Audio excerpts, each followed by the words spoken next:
It's metal for the masses. It's the only place that plays it harder, faster, and louder than anybody else on live365.com.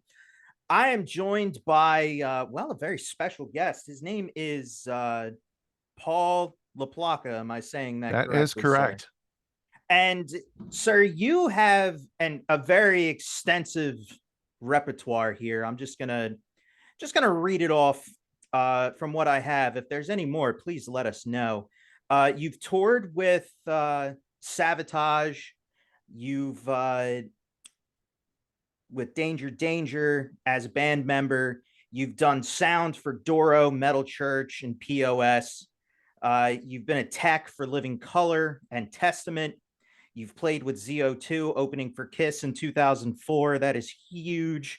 And you've done vocals for October Thorns. You've done bass for Drift into Black, Carnivore. You've done guitars for THOR, Zandelle, and you've done a lot, sir.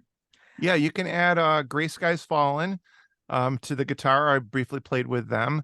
And just as a caveat, I played with the guitar player from Savatage and TSO, Chris Caffrey, on his solo tour. His very first outing as a solo artist, I was in his band, and I was in Ted Poley, lead singer from Danger Danger, his solo band. I was not anywhere near either of the original bands, even though Chris's band had Jeff Plate on drums for the first tour. So that I did have 2 out of 3 Savatage members, and we played Spain with Dr. Kill drums, Steve Wackles, on drums in Lorca, Spain. So that was very cool. I did enjoy that. And I think you got Von Elmo, I think, is the only other thing you missed. Was A it Von noise. Elmo? Von Elmo is a noise industrial pioneer that people like Devo and Sonic Youth cite as influences. He was around in the early CBGBs and Max's Kansas City days. So I got to play New York City with him for quite a few bizarre shows. And he was still is a very crazy, interesting guy.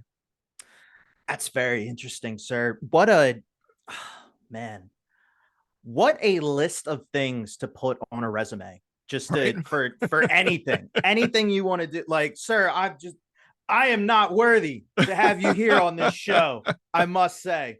But thank you so much for coming on and just wanting to chat it up. I'm very much interested in opening for Kiss in 2004.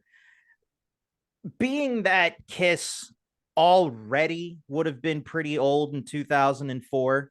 Um, Obviously, you've heard the news that they've officially sold their souls and Yes. their likenesses to become one of these hologram shows or whatever their avatars they're calling it now. So now they can play in three different cities at the same damn time. Um, did you ever think it would get that far? I mean, playing for a band that opened up for Kiss, playing for ZO2 at that time, you must have thought like, wow, like this is huge. Did you Oh ever think yeah. that anything like this would happen? In terms of Kiss's decision to use avatars, Yeah.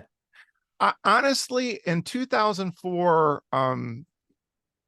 watching them play with 2 other members instead of Ace and Peter, the writing for me was on the wall. And what I still think is going to happen, and I've spoken to my wife about this, I believe that Kiss is going to let it rest for a couple years, and they're going to put together an officially sanctioned version of Kiss, like the absolute best.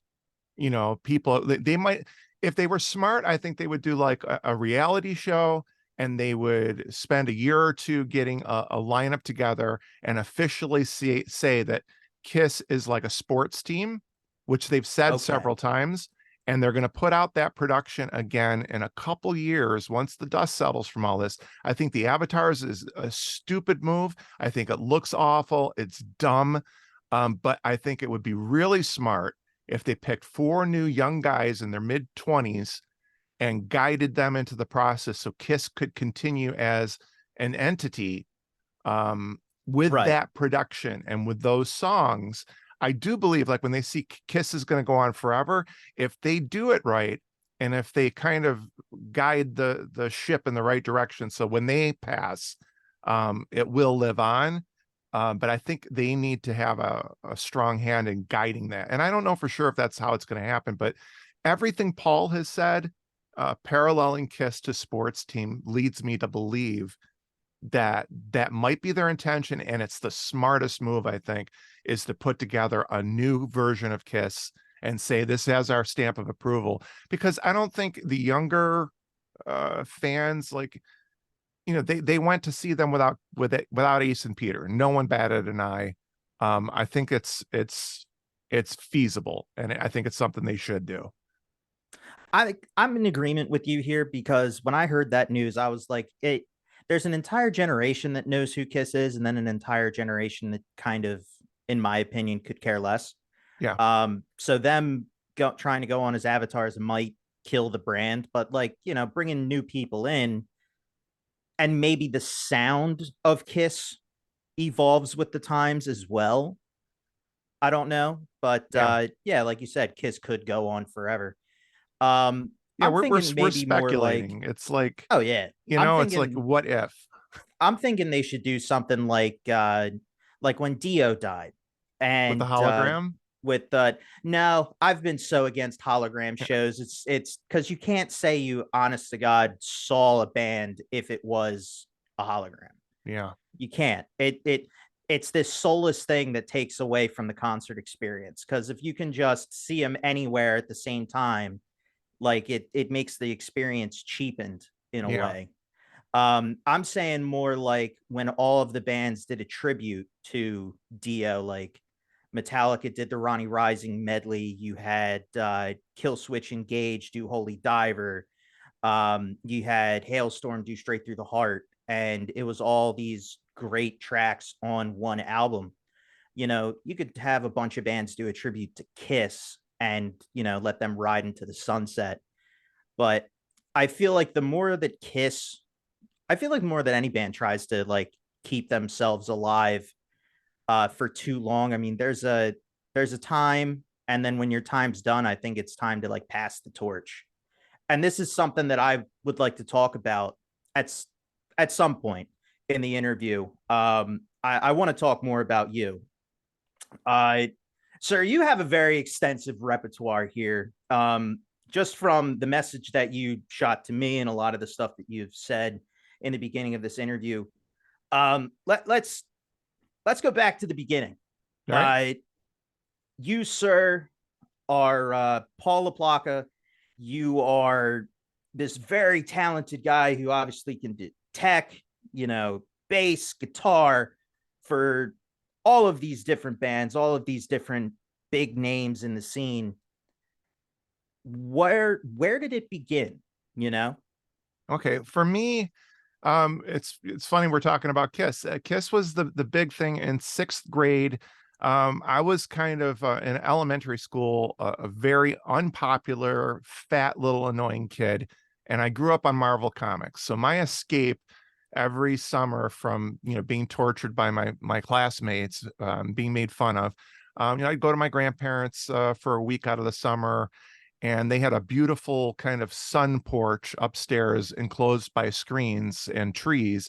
And I would go up there and read my uncle's comic book collection. He gave me Spider-Man's first appearance in Amazing Fantasy number 15. I still have that comic collection.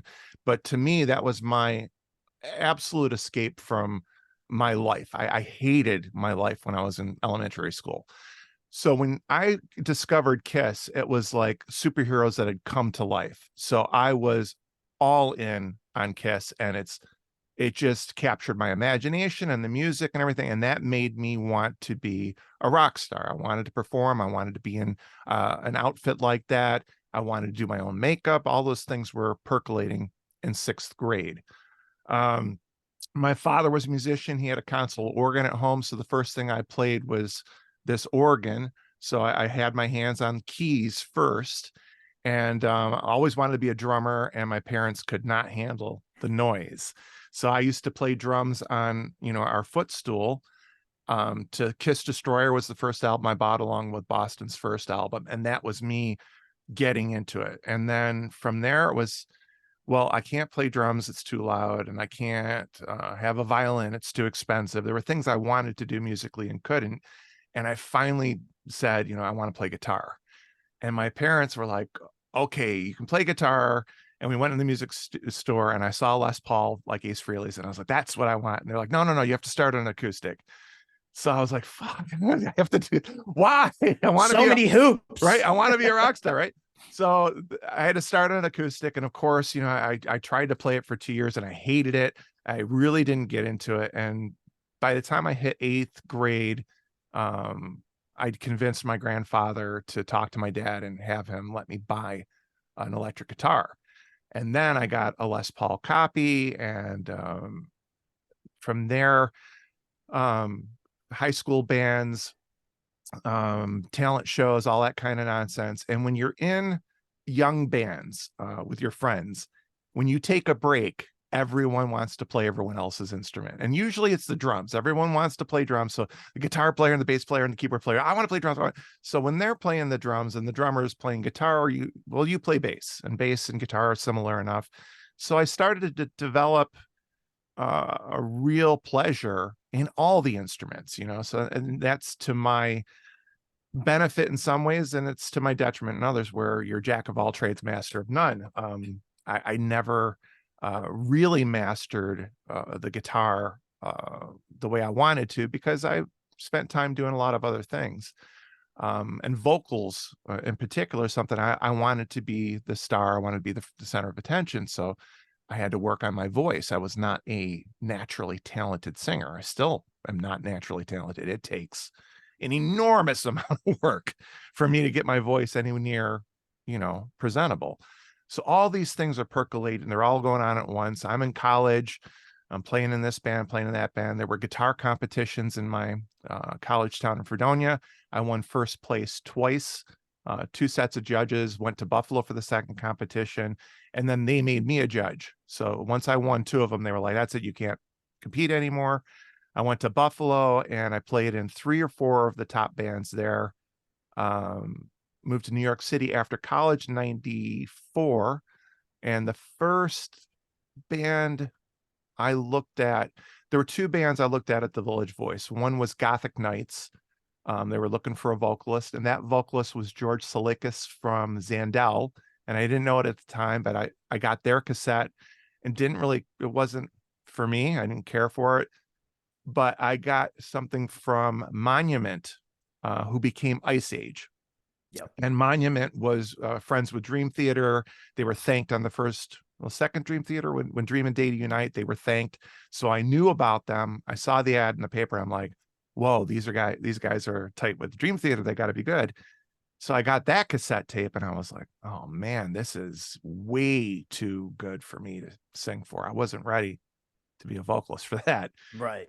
So then I answered an ad for Von Elmo and didn't know a thing about Von Elmo. And I was like, this guy, it's crazy. Put this ad in the newspaper. And I'd never heard No Wave.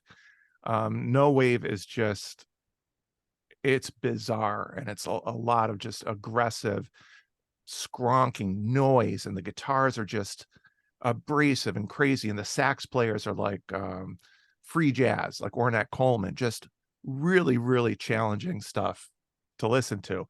And I was like a prog metal dude. And I'm like, all right, I'll do it. And then I really got into it and I started appreciating it. So I was into that for a while. And after that, I got an ad for October Thorns in The Voice again. I think it was in The Voice or The Aquarian. The leader of that band was Dave Pando, who was instrumental in Brooklyn with L'Amour, the famous club in Brooklyn that had Metallica and Anthrax and all the big bands that were coming up. Would start off at L'Amour's in Brooklyn, the self-proclaimed rock capital of the world. So Dave Pando built a group of bands in Catalyst Promotions. Tommy Vext was part of that, who went on to sing with, he's guested for Five Finger Death Punch when Moody's been out. He's been in Bad Wolves. He's been in Divine Heresy with Dino from Fear Factory. Tommy was one of our compatriots. Our bassist in October Thorns was David Z, who unfortunately was killed in a car crash when he was on tour with Adrenaline Mob. So we had Dave, Tommy was part of that scene. Ray, I forget his last name now, but Ray was in this hardcore band. He was also part of it. Frank Godla was in a band, Fallen, and he went on to be the co-founder of Metal Injection. So this was a very fertile, ground of all these great young bands. So I was part of that. I sang for that. We played the Savatage convention in 1999, and Dave got picked up by Paul O'Neill and Chris Caffrey for the first TSO version. So Dave was with TSO from the beginning, and then Chris did his solo album and had Dave play bass on it. When it came time for Chris to tour, and I know this is a long story, but this is the big overview. When it came time for Chris to tour on his first tour, Dave suggested me as an all-around, he can sing, he can play guitar and keyboard. So that got me to Chris. So I was with Dave in 2004. When they got the call to go on tour with Kiss, they knew that I was all around. Like, I can tech, I can mix, I can drive. I'm responsible. I'm not I can drug, drive. Exactly. Like, one of my jobs was to drive the RV. So they called me and they're like, "What are you doing this summer?" I'm like, "Oh, nothing. What are you doing?" It's like, "You want to go on tour?" I'm like, "Sure, with who?" And they were like, "Kiss." And I fell out of my chair because that You're was like, shut up. yeah, it was a dream come true, man. It was insane. And we can get into more on the Kiss stuff, but I want to finish the whole arc of the story. So Dave Z got me into Caffrey's band. I was with Caffrey for a couple years. And anytime we toured with somebody, I always offered, I would love to mix for you, because, after you open for the band, what are you going to do? Sit around for 2 or 3 hours, wait for the bus to leave. You just like, and I like to mix. So the best time for me was with DORO, mixing DORO's band. You just have some of the best musicians, and Chris was sitting in with DORO. So I got to mix my band leader, and Johnny D was in Brittany Fox, and he ended up in DORO's band, and Nick Douglas on bass, and just like, it's one of the tightest bands in the world, and I got to mix it. So I would play with Chris, I would go grab 3 beers, and I would sit at the mixing board and just down them as quick as I could, and I would just fly, just have this great beer buzz and mix, the queen of heavy metal, like who was my bus mate. Doro was on my bus. Like it couldn't have been, a better time. And then I grabbed, Chris needed a bass player for that tour, so I grabbed my bassist from Zandelle, Joey Bones, and Joey was like all gaga because he had Doro's poster on the wall. So I got to pay it forward. Dave got me into Chris, and then I got my bassist from another band into Chris Caffrey's band. So that kind of petered out. As Chris got busier with TSO, I'm not sure why the touring stopped, but he still puts out an album or two, but it slowed down a bit. So I haven't played with Chris in a long time, but I love playing with Caffrey. It's a riot. After that, I played with Ted Poley, and I got into Ted's band because the bassist Doug Odell was from Ice Age, that I had known I'd mixed Ice Age as a sound engineer out on Long Island, and I'd known them for years, and I had talked to them about, I got your demo tape and I couldn't even hang with you guys. You were too damn good. And after that, after Poley, my boss at work, for one of my AV companies I work for, he's a bassist, said, "Hey, I'm playing with this guy THOR, who I'd never heard of," and we're redoing his album, debut album, Keeping the Dogs Away. So I got a copy of the album, and it's amazing. It's like David Bowie glam rock. Not crazy about his mid 80s stuff. It's more heavy metal. But THOR was this weightlifter dude who was really popular in New York City in the late 70s, and everyone knew him. Everyone in New York City knows who THOR is. So I did that one show, and that was it. THOR lives in Vancouver. I think he's on the West Coast. So when he plays, he gets pickup bands. But for this one thing, it was very special because it was the debut album, top to bottom.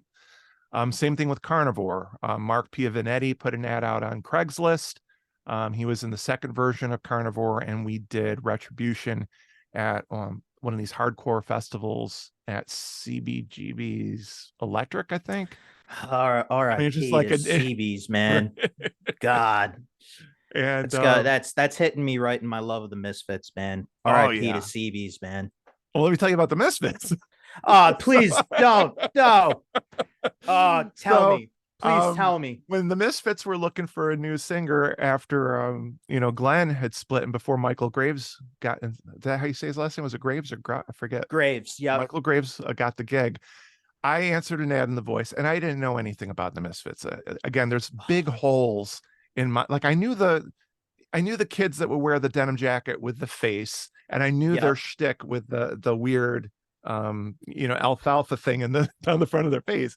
So I Yep. knew they looked cool, but I didn't know their music. So I asked a friend of mine, what do they like? And he's like, oh, they're really good. He gave me a CD collection, and I agreed. I thought they were phenomenal. Right? I thought really cool stuff. I So I love called. playing London Dungeon on my bass guitar, man. It is just like Right. I like over COVID. I don't mean to cut you off here. No, Just go like ahead. I've now been that we're babbling. talking over COVID, like I really just like while we were all just like kind of like stuck, we couldn't move. Um, I'm down here in South Jersey, so it's just like I couldn't go anywhere. Okay. And I had just this Fender that I had for the longest time. I'd had it since like eighth grade, and like I had just kind of like taught myself here and there. But now I'm like, I have way too much time on my hands, and it's not going to be filled up with nothing. So we might as well Yep. just play. Make use of your And time, man. I just I had started listening heavy into the Misfits at that time, and I just started playing. Jerry does not do anything uh let's say hard. It's all pretty it's all pretty simple to play. So if you're like a beginner bass player, it's pretty easy to start picking up. And just London Dungeon, Astro Zombies, freaking Last Caress, Yeah, just the Danzig era stuff it's is so good. was so good. Right? And then you start moving into the Michael Graves era stuff, and it's just it the Michael for I know people have their qualms with Michael Graves these days and who he affiliates with and that kind of stuff. I will say that the Michael Graves era of the Misfits was the definitive era of the Misfits. That was them at their best. The Jerry days are kind of them at their worst, and the Danzig era is like what got them started. Yeah. That's my opinion, but it's one of my favorite bands. It's like talking about Iron Maiden. So it's just Right. I'm gonna let you go here, sir. So All right. So I called the number, and we started talking, and the first question was, how much can you bench? And I didn't know like that the weightlifting stuff was that important. And I was like, I don't know, I haven't lifted weights since I played football in like junior high school. So I said, it's been a while. I said, but I usually do sets about 180. I can max 220. He was like, "Arr, arr, arr, arr."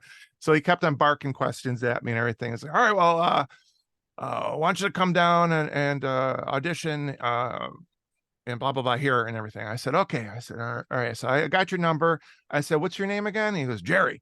I said, Jerry who? He goes, Jerry Only, the fucking bass player. And he hung up on me. I was like, I guess it didn't pass that audition nope. because I didn't know him well enough to know It's like, who that are you? was the guy. Like, oh, Jerry who? Jerry Only, the fucking bass player.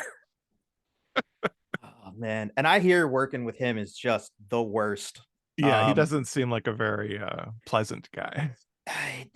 I just feel like he puts his foot in his mouth way too often. Like he fucked up the whole relationship with Glenn trying to uh like when Glenn split, trying to claim that, he they all wrote some of the songs, but Glenn actually wrote all the songs. Like Glenn has the rights to everything because Glenn wrote everything.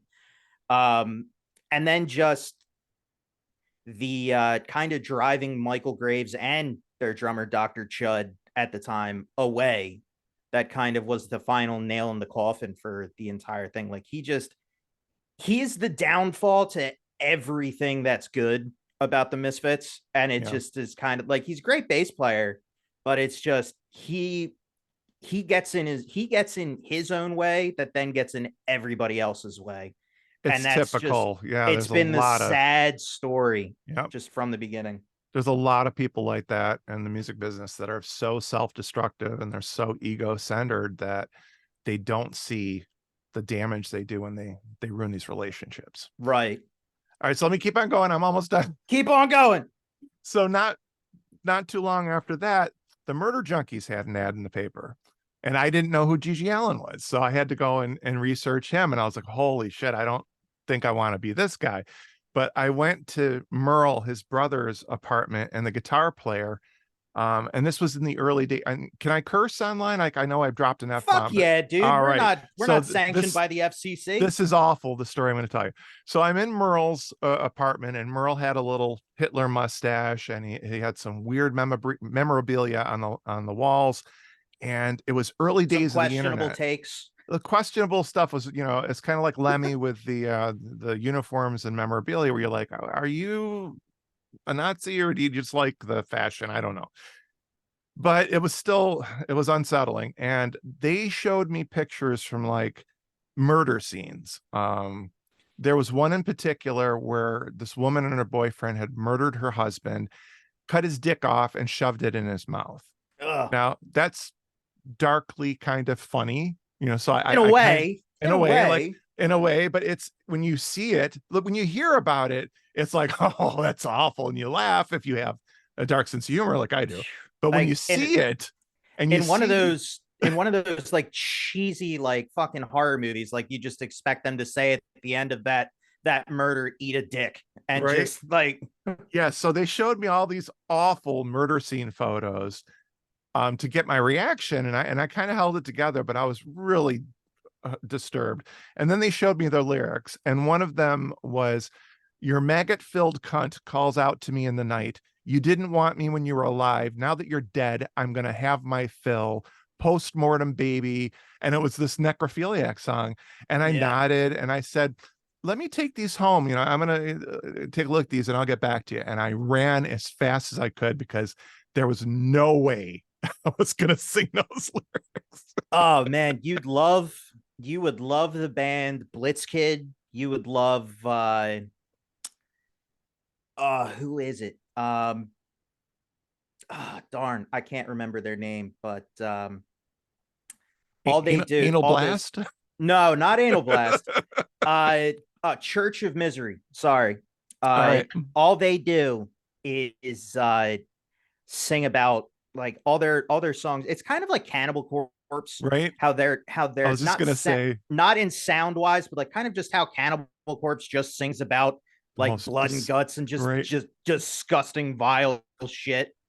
All Church of Misery sings about is murderers and like what they did and all this other. That's all they do. Every song is a murderer, and it's just Blitzkid's more on like the horror punk, like the Misfits kind of side. Church of Misery is more like on the doom metal, like Black Sabbath kind of vibe, but it's just singing about murder. Right.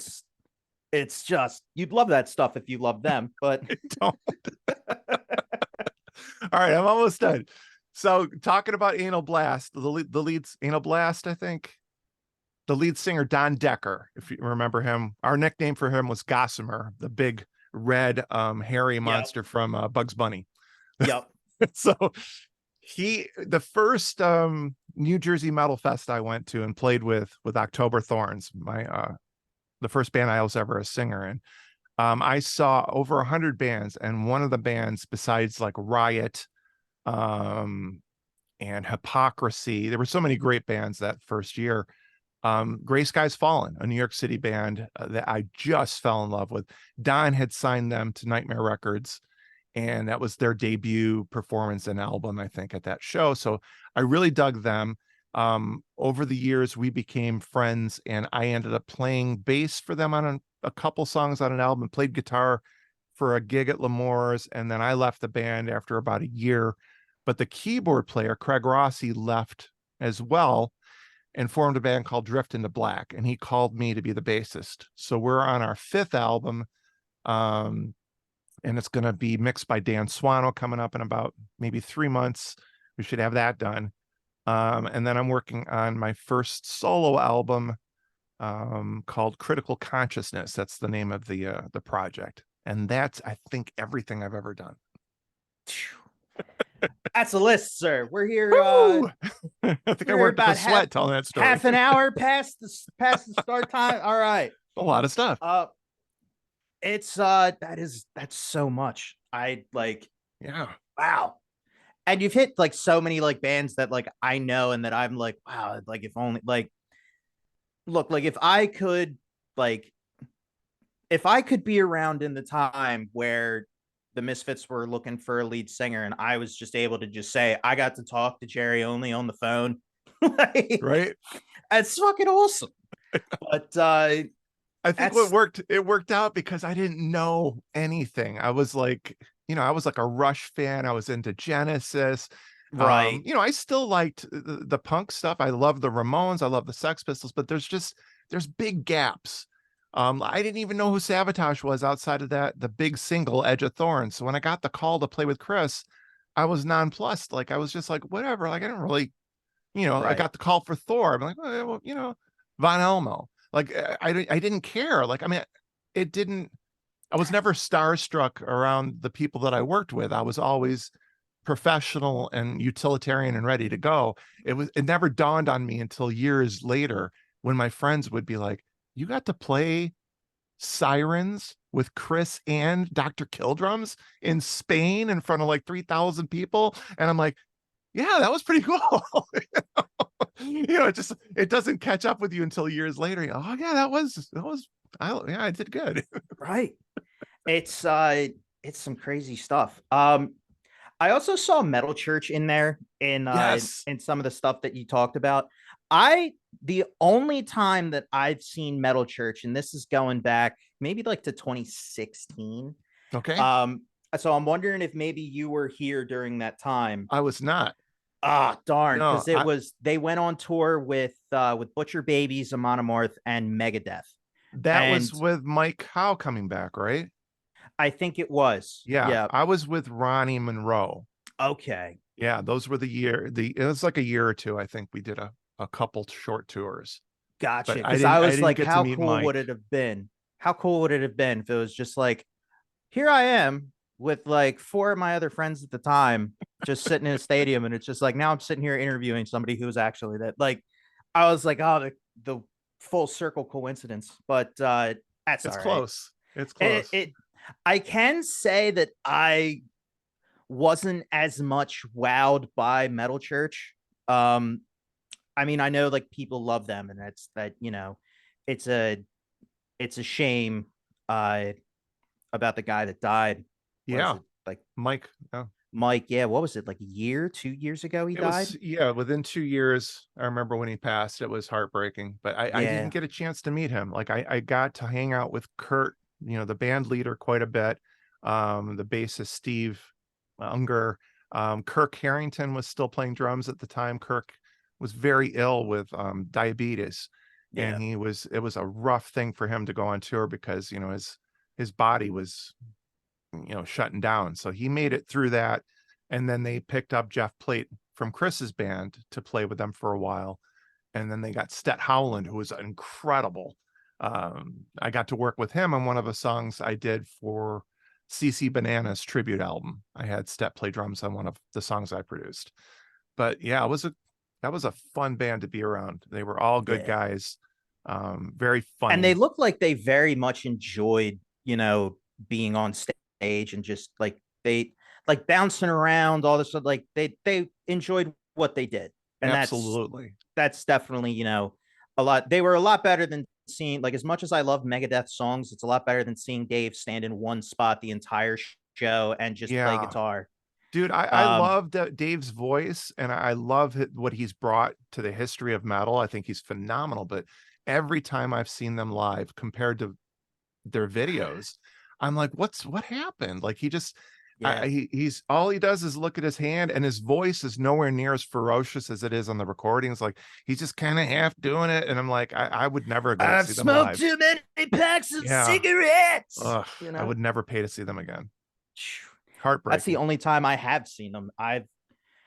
I honest to God, like even like I've seen Iron Maiden every time they've come through since 2012, you know?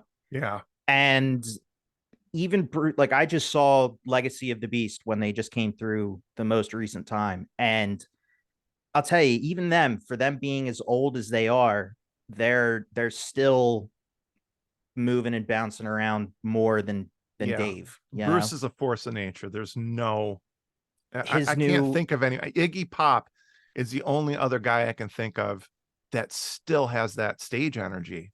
yeah, I've never, Bruce is like, I've seen him sprint from one side of the stage to another and jump off of platforms. And I'm like, dude, you're like grandpa aged and you're going to break a hip. Stop. man, it's like seeing Ozzy, you know? Yeah. Even like Ozzy, it Ozzy has the energy, he just doesn't have the body at right? all. Yeah. And The physical. that's the sad thing, man. Yeah. I've But seen him a couple times. I've never seen his solo stuff, but I saw Sabbath 2 or 3 times. I saw Sabbath with Pantera opening up, which was oh, unbelievable. I But bet. he was definitely, he was doing those frog bounces. He was moving. You know, this is maybe 20 years ago. He was definitely still Yeah. very active. And I appreciated that as much I as, he can't sing well. I I saw still the love him.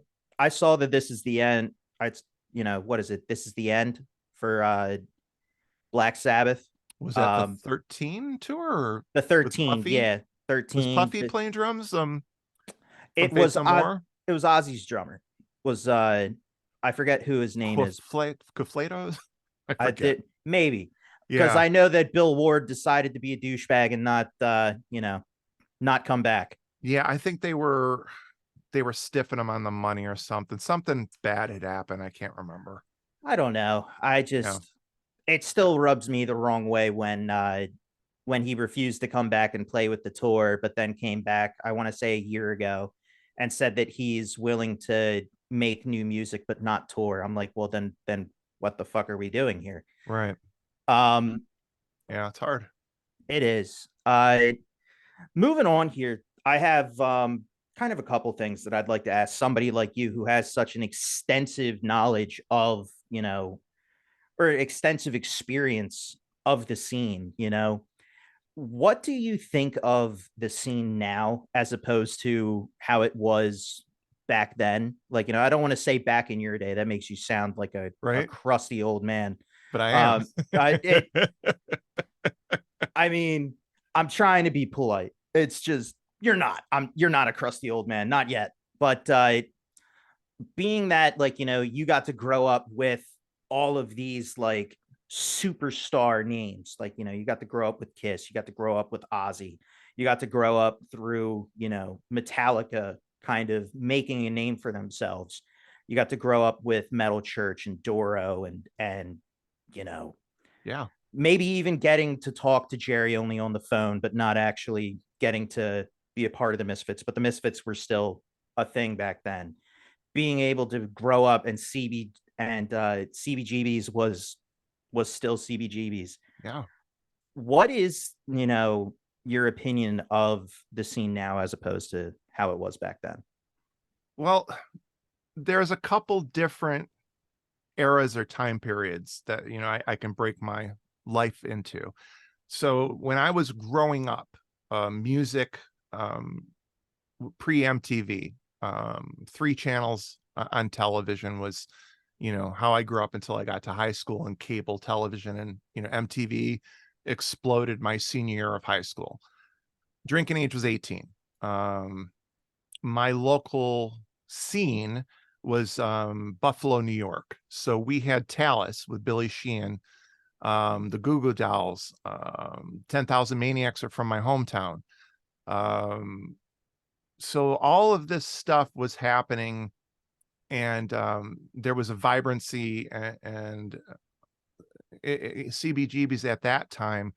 You're talking about Blondie and the Talking Heads, and television, and Lou Reed and Laurie Anderson. So all of that was happening in that time period.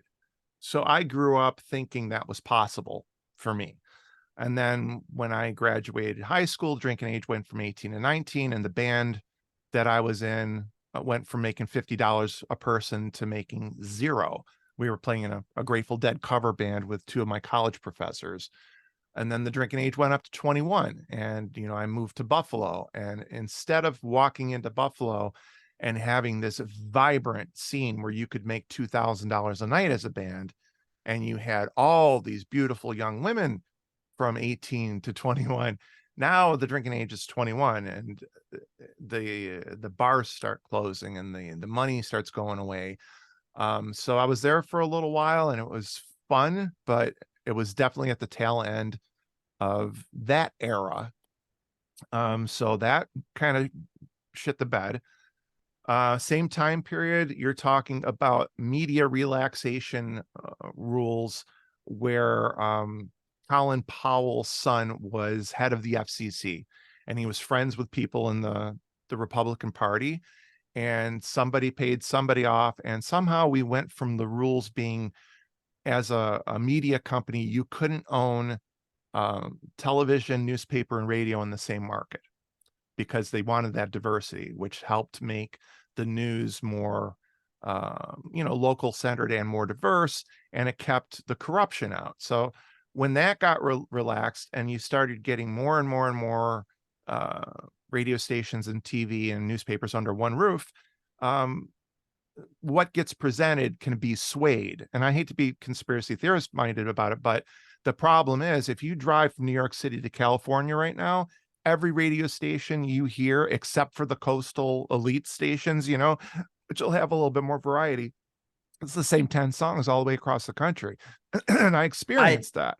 I don't mean to cut you off, but like I have to say that I agree wholeheartedly with that.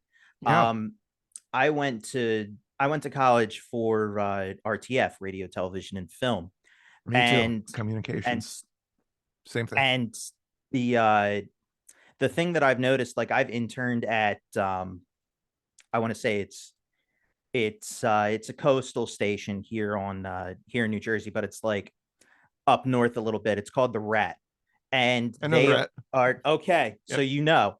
they are essentially middle New Jersey's version of 93.3 WMMR. Okay. And the reason that is, MMR is Philadelphia, the Rats, New Jersey. The reason that is because they're all owned by Beasley Media. And me trying to, I've attempted to get jobs in the market here. Every single station in this entire area is owned by one company. Yep. And it is Beasley Media. Yep. And it is the most once you finally start like digging in and it starts clicking and everything's it's the most frustrating thing to know that from here all throughout New Jersey, all throughout PA, all throughout, it's just people with scripted bullshit playing the same. They'll say it's new music. It's like, dude, this has been out. Like when Ozzy Osbourne's latest album came out, like Ordinary Man, I believe is the name of it. When that came out, they kept playing and claiming that it was new music for, God, I swear it was over a year. And it's just what frustrates me, because it's the mission of Metal for the Masses to help underground bands out, not just here in this local area, but just all over the place. There's so much underground talent that's out there these days. And like you've said, all these stations are playing the same thing over and over and over and over again. And it's very frustrating, not just as like some prick on the internet radio station, but also as, an artist, to know that you have no help from these, people who at one point in time were you, or were me or were these artists and have somehow, some way, for no reason at all, pulled the ladder up from beneath them and said, you guys are on your own. And something that also being a big gearhead, a big car guy, something that I've noticed is back in the 60s and 70s, maybe even back as far as the 50s, back when music did have a lot of diversity. Cars had a lot of diversity as well. Like there was no mistaking a Chevy for a Ford or a Right. Dodge from a Tucker or a Chrysler. You couldn't mistake it. As time has gone on, and these, I want to say, everything's become more corporate. Even bands have, and it's kind of disgusting because now everything starts looking or sounding the same because, to quote, that's what makes them money. Yeah. And that, for me, and I'll let you comment on this because this is my next question. To me, the desire to make money has outweighed you know the reason we do these things, and it's to make art. You know Yeah, what I mean? absolutely. And I would just say, do you agree? Do you have any input to that? Yeah, 100%. I think it's a really interesting parallel that you would go to cars and kind of car culture, where there was a lot more personality in the expressions of those designs. So whether it comes down to safety issues or aerodynamics and fuel efficiency, that these designs have become less and less unique and an expression of artistic. um, when somebody sits down on a drawing board and makes a 57 Chevy, or, I drive a Challenger. I've got a 2009 Challenger, which has a remarkable face. Right. I think, um, you look at some of these designs and you're like, why is this so homogenous and just uninspired? And it's like rule by committee. And like you're saying, it's like, where do we maximize our profit at the expense of everything else? Right. And I think you'll see that in like everything from, television. The sitcom landscape on television for the last 20 years has been appalling. There's things that just make me nauseous because, again, you're looking at the lowest common denominator, the stupidest, serving the least. People can't stand to be challenged in any way, to sit still for 5 minutes and like explore something or have to think about something. Everything needs to be spoon fed. It's a problem across all genres. I agree 100%. Because, just to add a little bit more to this discussion, the reason why, you know, designs like, your 2000, you said 2009, right? Yeah. Your 2009 Dodge Challenger is based off of a timeless design. Yeah. A retro 1970 Dodge Challenger is timeless. Yeah. And that's because the artist put effort into it to make it timeless. A a 51 Mercury lead sled is a timeless design that you'll there's emotion in it, Hmm. And the same thing with bands from back in the day, 1980 Iron Maiden came out, even though, like, it wasn't Bruce Dickinson and the main vocals. I mean, that band had passion, you know. Right. Early day Megadeth, early day Metallica, Slayer, Black Sabbath, even if you want to go back and say Led Zeppelin, because you want to say the fathers of heavy metal, Yeah. these bands had passion. And what I fear is that going forward, like, even to round everything back to the very beginning, Kiss is timeless because, like, you can say, like, there's not many people that are into Kiss as there were back then. It's more of an older generational thing, but it's like they've survived this long because they're timeless. They're different. They're unique. Yeah. You know, nobody else, you know, looks or sounds like Kiss. You know, let's be honest. Yeah. And that kind of, we can have all of our opinions that we want about them selling out and, selling their likeness to avatars and AI and doing that for money, blah, blah, blah, blah, blah, whatever. The reason why they'll still survive forever, as opposed to a lot of these newer age bands, is because they didn't start off with the idea of what is going to make us money. Yeah. And that's something that in today's era is the very first thing that gets asked. Yeah. How can this make us money? The labels ask this all the time. How is this going to make us money? And that's what ultimately determines, what bands the normies get to hear. Right. Because they're not going out with a shovel and doing digging to find, like, an underground band, Yeah. like maybe that I or you or anybody else might do. They're getting shown something that is, like, I would even say, like, modern day bands like Taylor Swift and all this other stuff, this very shallow corporate kind of noise that people get bombarded with is based off of what's going to make us the most money, not what's going to survive the test of time, what's going to, become this timeless thing that was made with passion and true artistic, depth.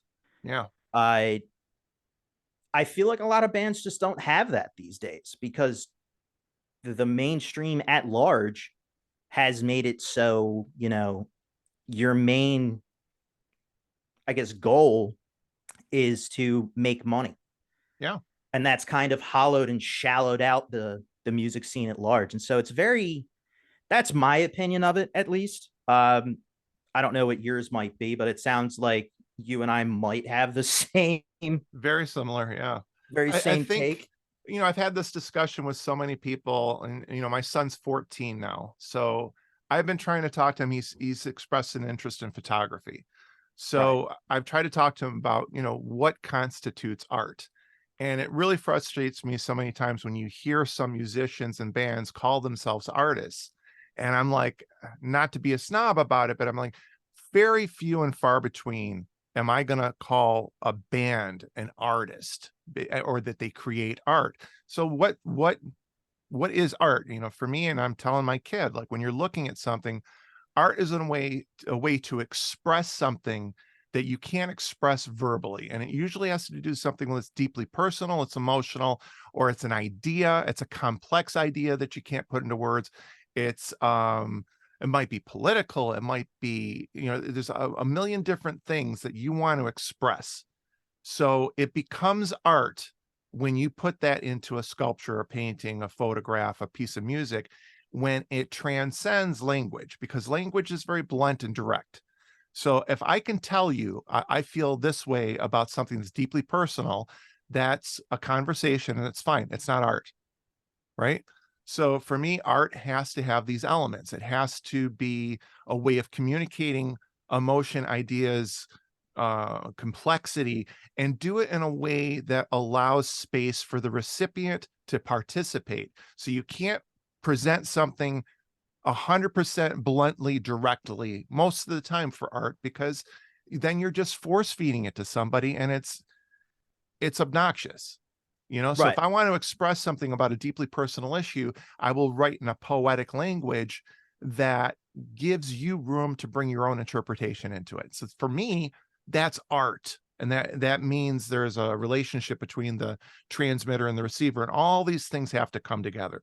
So when you're talking about bands that don't seem like this, because they're not thinking about any of this. And Taylor Swift is an easy target because her presentation is so deeply felt by her recipients but it's so artless because there's no subtlety.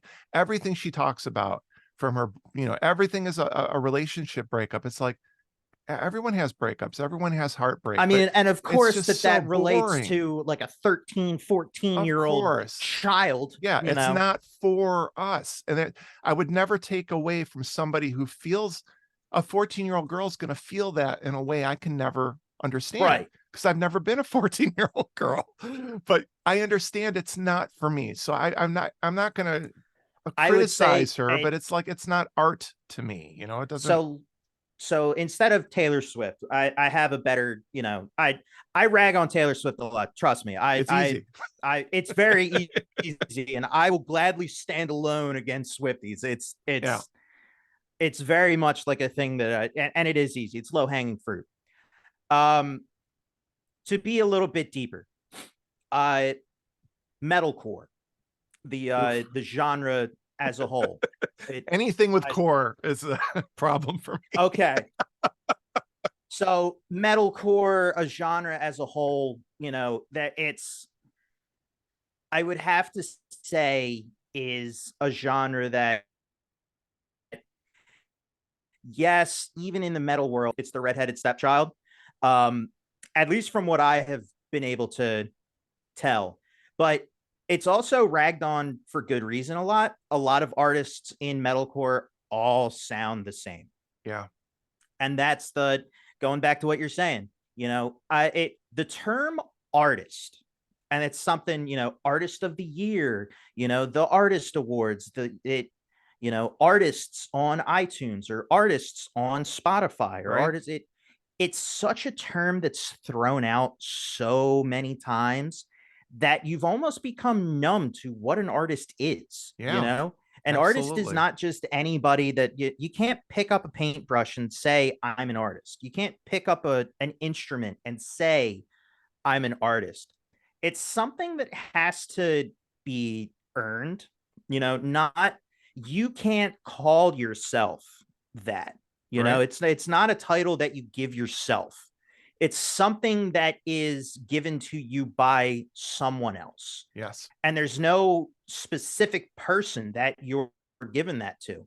Like, I'm a bass player. I am not an artist Right. because I don't have anything that I have personally created for myself. I have learned by ear songs that I like from artists that inspire me to pick up that instrument, but I am not in no way going to say I am an artist Right. because I haven't earned that, you know? Yeah. Uh, because I haven't created anything. All I have done is imitate. Hmm. And two, there's, there's just no reason for me to call myself that. But there's a lot of, quote unquote bands and musicians that are just called artists these days. I'll even say, when the song WAP was going around and was popular, that to me, it's like, flashback, all the way back to Beethoven, and then flash forward all the way over to here. What happened? You know, Well, I think that's a really unfair comparison because it might be WAP was fun and silly and sexy and all those things. So you have to think back to Beethoven's time. What right. kind of bawdy nonsense was going on in a tavern with Absolutely. some bar wench out there singing some dirty limericks? That's what WAP is to that time, I would think. And I'm not an expert on that time period, but what made people laugh, what made people kind of giggle, it's not going to last forever. Beethoven's going to last forever because it's so elevated intellectually. Like to appreciate that, you have to like Right. understand so much about the math and everything that goes into that. But WAP, there, I would be hard pressed to hear Cardi B say that she's an artist. Maybe she considers herself Maybe. art because she's got an ego, but that's not art to me. It's fun. I got Right. nothing against that. I think that is exactly what you should do if you want to be edgy and you want to do something that's kind of silly. What Fine, I you know. what I think just a lot of bands need to start doing in general. A lot of people who want to truly become, like, make something timeless, make something like, there needs to be a return to roots at some point. There needs to be we need to find and capture that essence of, well, why did 80s bands become so big, and why did 70s, 60s,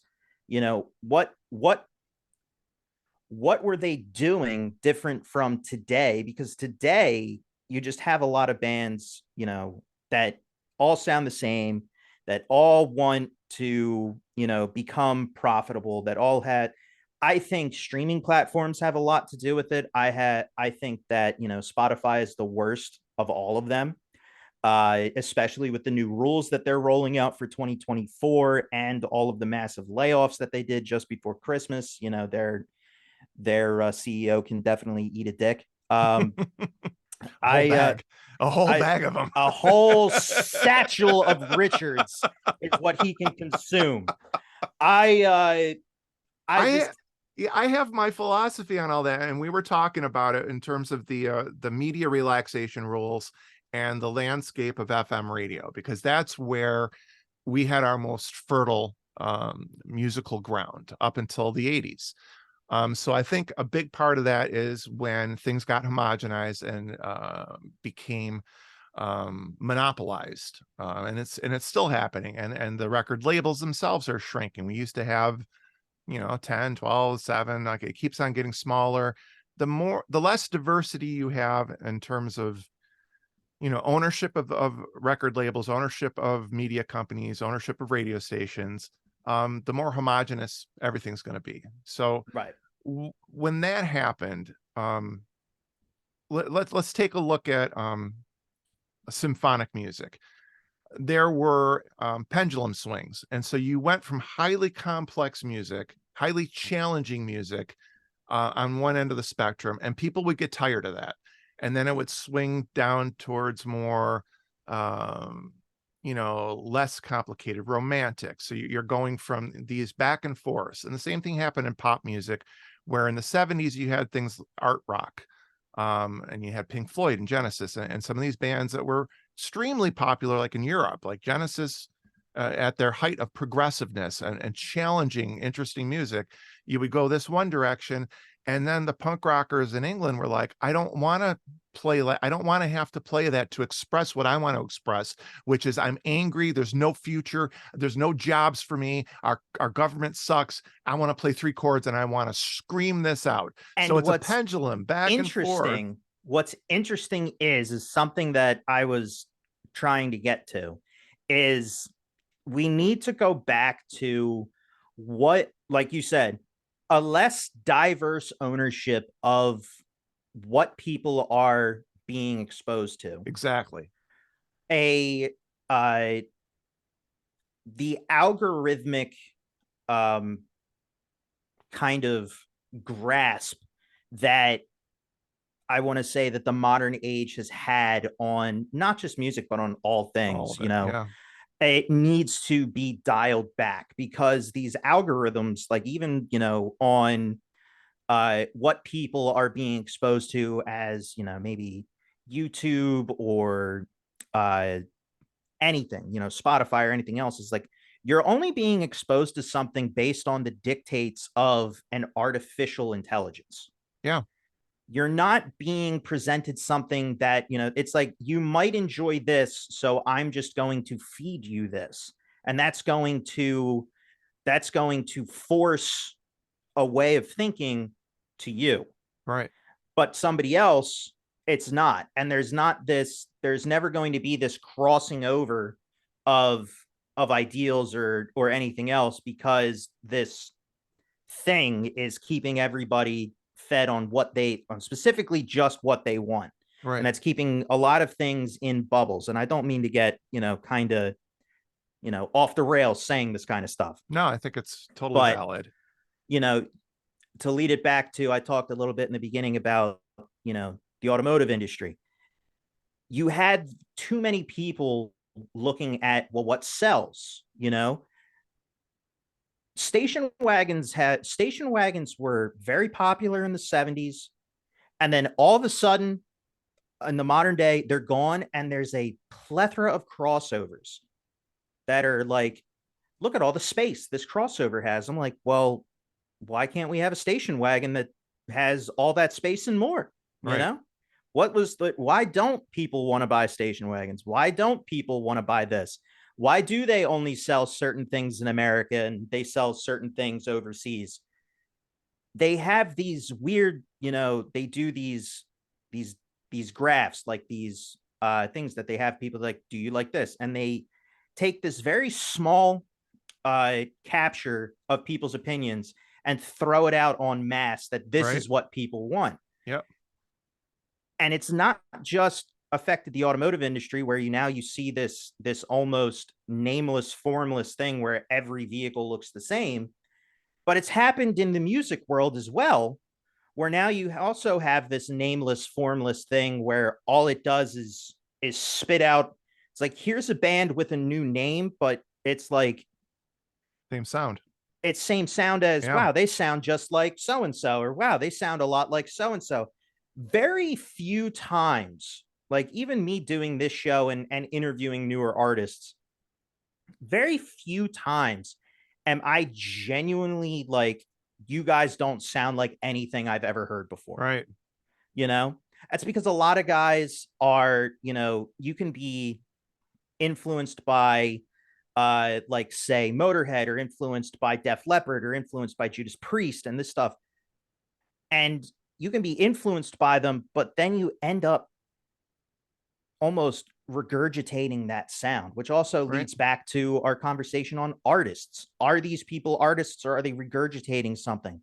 They're writing music, yes, but they are using that sound. There doesn't seem to be this progression. There seems to be this, from the 50s, 60s, 70s, 80s, 90s into the 2010s, and it's just plateaued.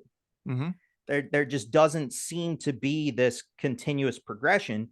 And I think that, one, the rise of you know AI, the rise of modern computers and stuff like that has affected this. I think that I believe the word is homologization of Homogenization, like milk. homogenization. Yes, homogenization.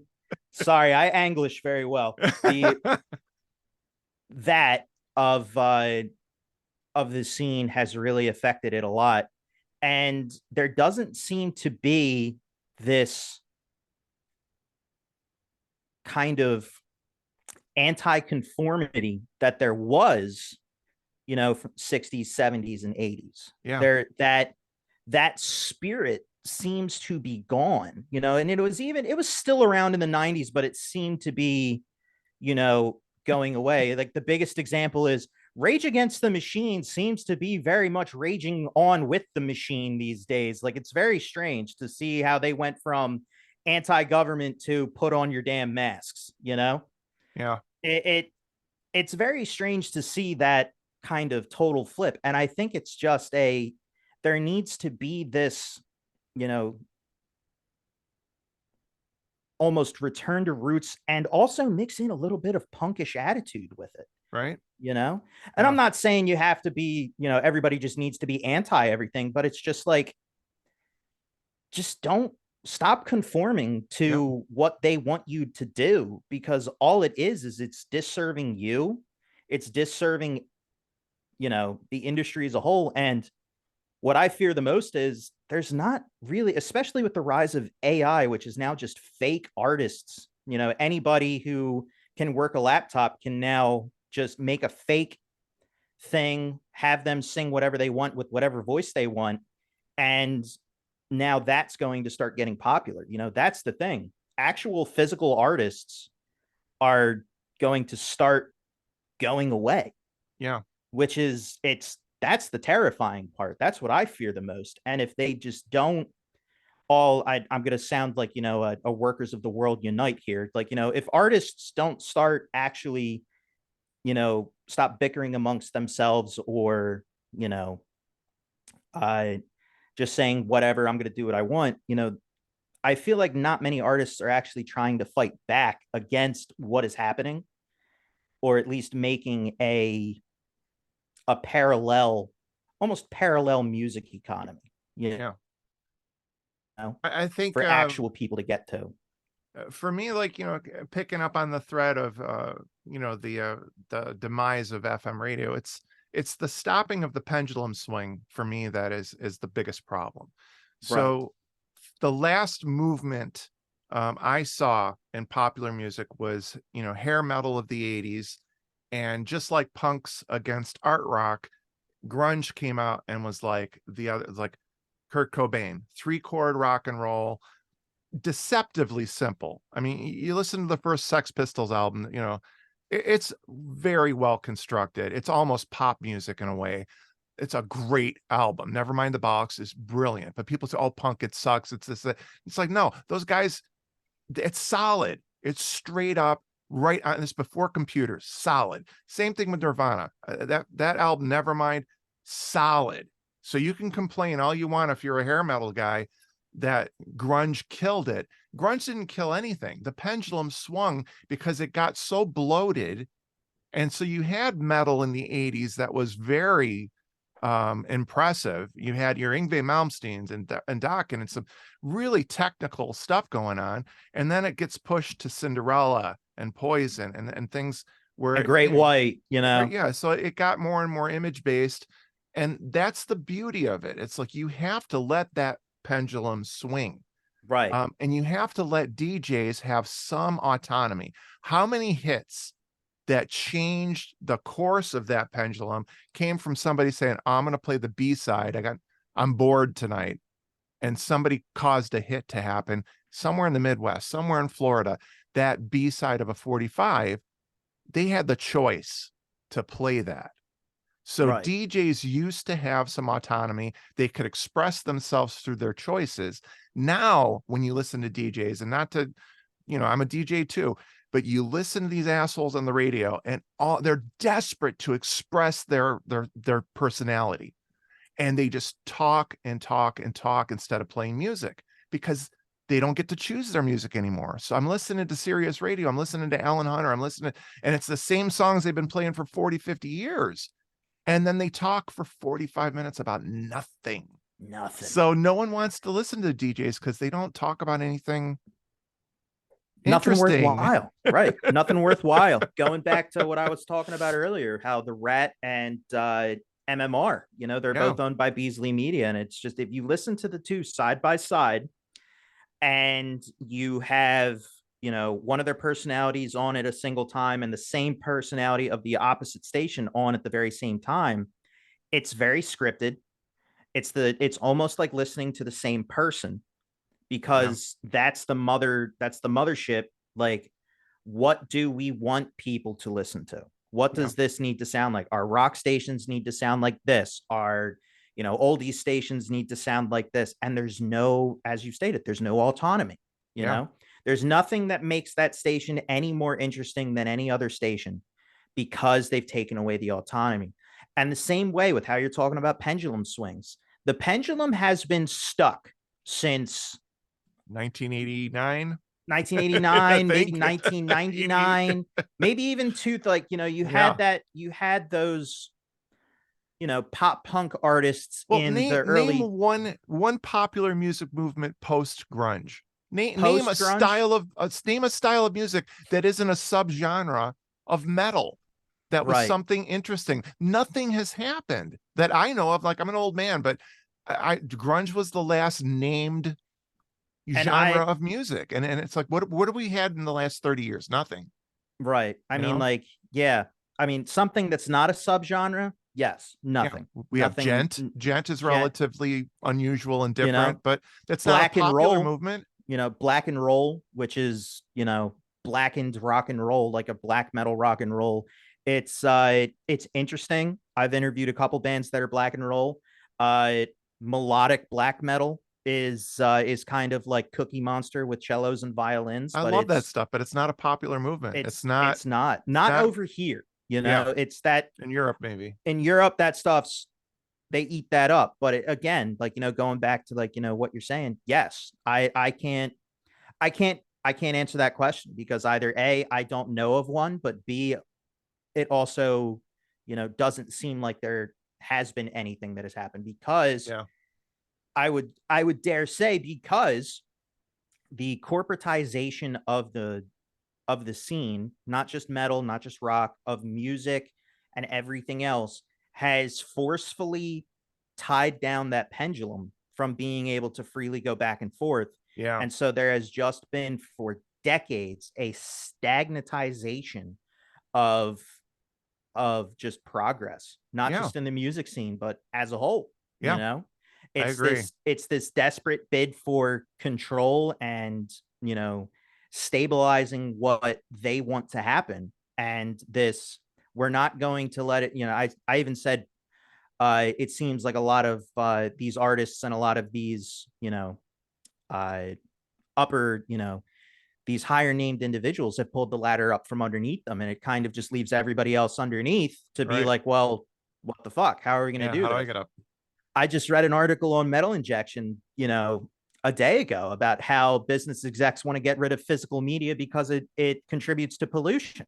Well, cool, that's easy for you to say when Right. you're a business exec, or you're, an artist that already has made it to where you can probably stomach to lose, you know physical media sales. But if you're a brand new artist, a no name artist, an underground artist, somebody out there who's trying to make their way, streaming's really not making you a lot of money like it's been advertised that it would. Yeah. And the only thing that really is making artists money these days is selling physical copies.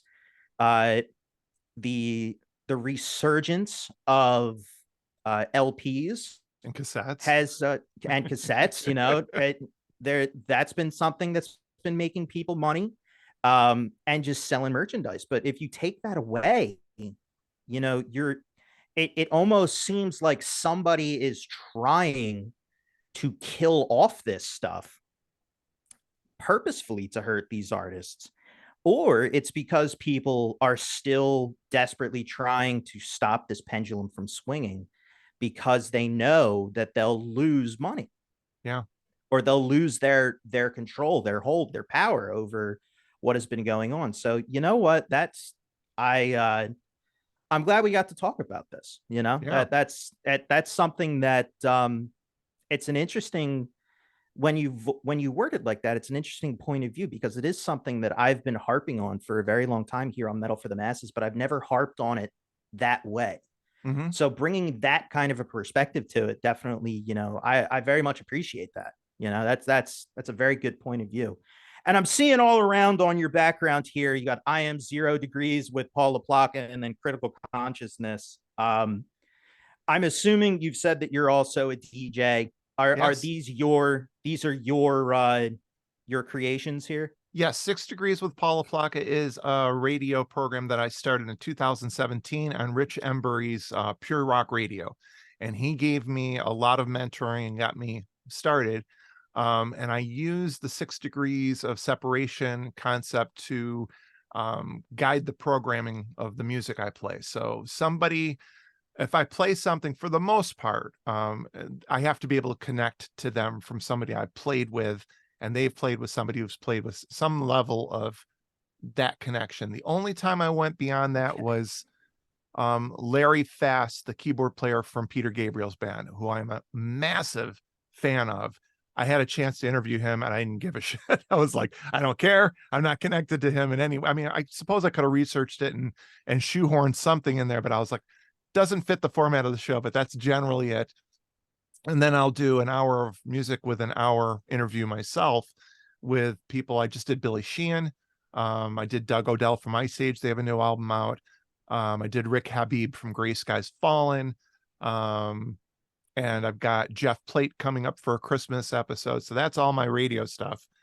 And then Critical Consciousness is my own personal project that I've been trying to get recorded for years. And it's just with my son is 14, got a 9 to 5 job. Takes a Life. long time. And I play all the instruments except for the drums. So it takes a lot of time. I wrote the bass lines and I'm working on them right now with my bass. Oh, there you go. My It's lovely, kind of my dark here and Spectre there. there. There you go. So I've been working on, I wrote these bass lines on the computer. I wrote them in my head. And then I went to play them and I'm like, oh, I'm not that guy. So I've been practicing for about 6 weeks as much as I can. And it's incremental.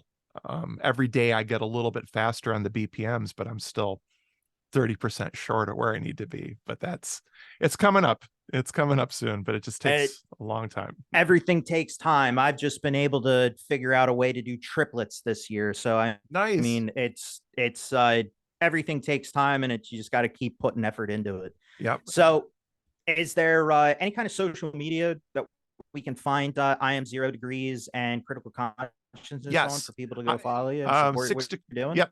6 Degrees with Paul LaPlaca is on Facebook as a page. It's on Mix. I have the podcast with no music, just the interviews on Apple Music.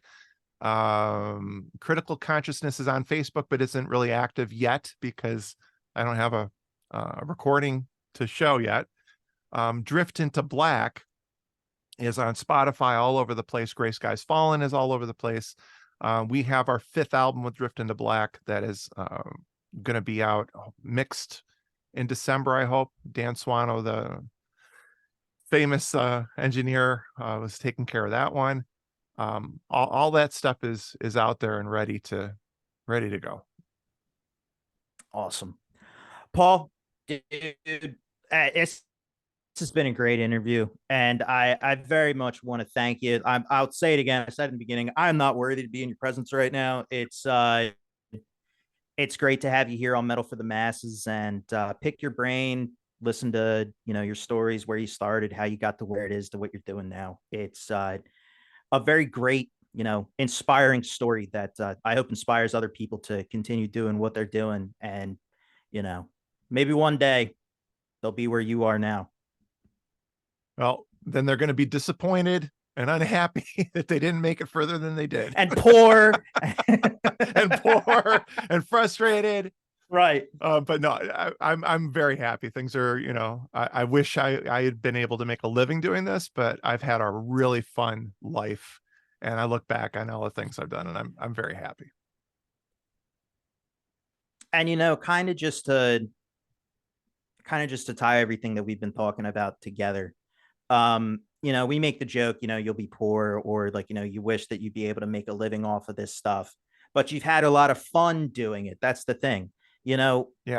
There's no shame to I think what we need to start expressing to a lot of these people coming up, not just the generation trying to do it right now, but even the generation, people like your son who's getting into photography and all this kind of stuff, even if you aren't going to possibly make a living off of doing what you're doing, there's no shame in little by little doing what makes you happy, Yeah. And if sitting, I'll use me for an instance. If, sitting 3 nights a week on the internet, playing music, talking into the ether, getting to sit down and talk to people like you and other artists around the scene, if it's not paying me, Right. if anything, I'm paying to do this kind of stuff. Exactly. But it's something that is enjoyable. It's something that, has kept me from, possibly doing other worse things. Right. But it's also a hobby. It's something that you like to enjoy. It's a creative outlet. This is the art that I'm putting out, and I get to talk to other, artists or, artsy people along the way. And Yeah. it's very cool. It's very fun to hear their, experiences, their takes on life, their takes on different things, such as yours. It was a pleasant conversation from start to finish. Definitely.